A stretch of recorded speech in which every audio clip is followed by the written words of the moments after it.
After going through the brief setup wizard in iOS 8, we landed on a home screen that had not changed much.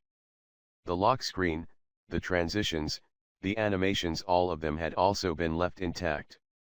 Of course, a shocking surprise this was not, as Apple didn't reveal any major UI design alterations during the iOS 8 and iPhone 6 announcements. That's why anyone who has become accustomed to iOS 7 will be feeling right at home after they switch to iOS 8. So yeah, just like in iOS 7, the device is unlocked with a swipe to the side, with a PIN code, or with a fingerprint scan if Touch ID is available. Accessing the camera app, the notifications panel, the control center or Siri from the lock screen is still possible and really convenient. Each newly downloaded app gets sent to the home screen, and limitless folders let the user reduce clutter by grouping application shortcuts. Some things have changed, however. One of them is the selection of stock wallpapers. A total of 16 nature and space-inspired images have been added to iOS library. iOS cleverly switches between black and white color for the clock and app names to improve their legibility. The familiar parallax effect is present as well, and iOS won't mind if you disable it.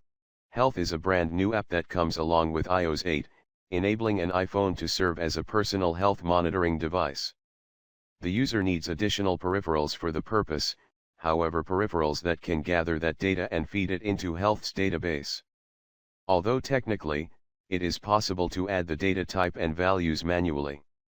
The beauty of Health is that it is a centralized hub for all of the user's health stats, including anything from their activity, weight, and heart rate, to blood pressure, blood glucose, and vitamin intake. Thus, it gives a more complete picture of one's condition. Data collected by Health may be automatically sent to a doctor in case, let's say, the user takes a blood pressure reading and the values are outside of the norm. These are the possibilities that Health iOS 8 enables. From here onward, it is up to the developers and the maker. Anyone who knows their way around an iOS device knows how to use Spotlight Search to find anything from a contact or an app to a pizza recipe or the speed of sound. And with iOS 8, Spotlight Search is even better at handling queries, returning results from more places than ever. Search results include current news, songs, and movies on iTunes, nearby restaurants and toys, even apps that aren't in the user's library. Of course, Spotlight Search still digs through the user's apps, emails, contacts, and reminders, prior to forwarding their query to Google or Wikipedia. Suggestions are refreshed with each keep. Speaking of queries and searching, Siri has been taught a few new tricks as well. First and foremost, you can make her, or him, listen to your input with a simple voice trigger, "Hey, Siri," followed by your question or command.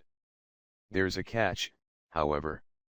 The said voice command works only when the iOS device is plugged into a charger or after Siri has been already launched.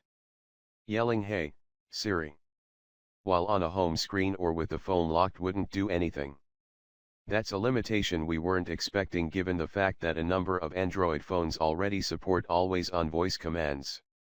Nevertheless, another skill that Siri has gained is Shazam integration. Asking "What is this song?" or an identical question would make Siri listen to it. With popular songs, the name and title should be delivered to you within seconds. No less important is the fact that Siri now supports 22 additional dictation. And before we move further, we have to mention the improved multitasking menu. Double pressing the home button in iOS 8 displays not only your recent apps, but also your recent and frequently accessed contacts, another simple, yet brilliant addition to the platform. Tapping on a contact lets you quickly call them or send. Pulling down from the top edge of the screen in iOS 8 takes us to the redesigned notification center, which is now less cluttered as it contains only 2 tabs instead of 3. By default, the Today tab is displayed first, presenting us with an at-a-glance view of our daily agenda, and the other tab lists our notifications. One welcome change we see in the Today tab is that the weather forecast is not presented in text only. In iOS 8, it is finally accompanied by an icon, albeit a tiny one, so its presentation isn't as boring as it used to be. Scrolling down takes us to our calendar, our list of reminders, our stocks tickers, and whatever other widgets we have installed. We may not have any third-party widgets loaded at this time, but these will arrive at the App Store in the very near future. Of course, widgets in the notification center can be rearranged to the user's liking.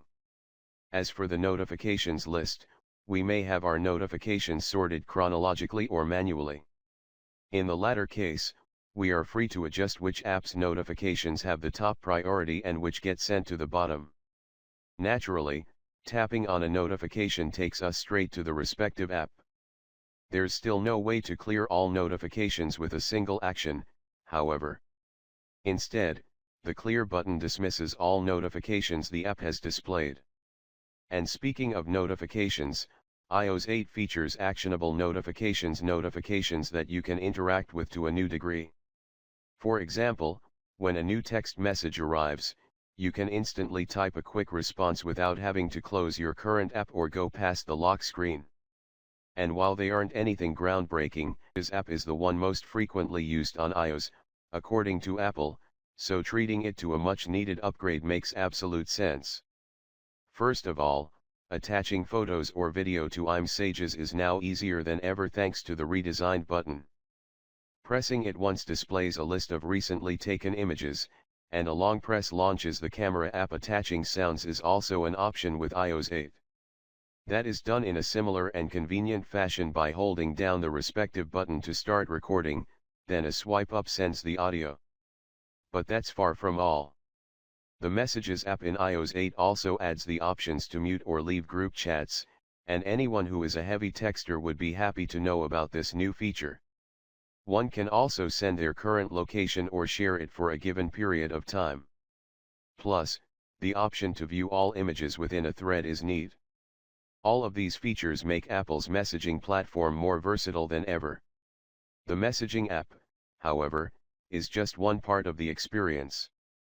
The keyboard is, without a doubt, no less important. Well, the good news is that the on-screen keyboard in iOS is as accurate as ever. Better yet, it now comes with QuickType, which is Apple's word prediction solution.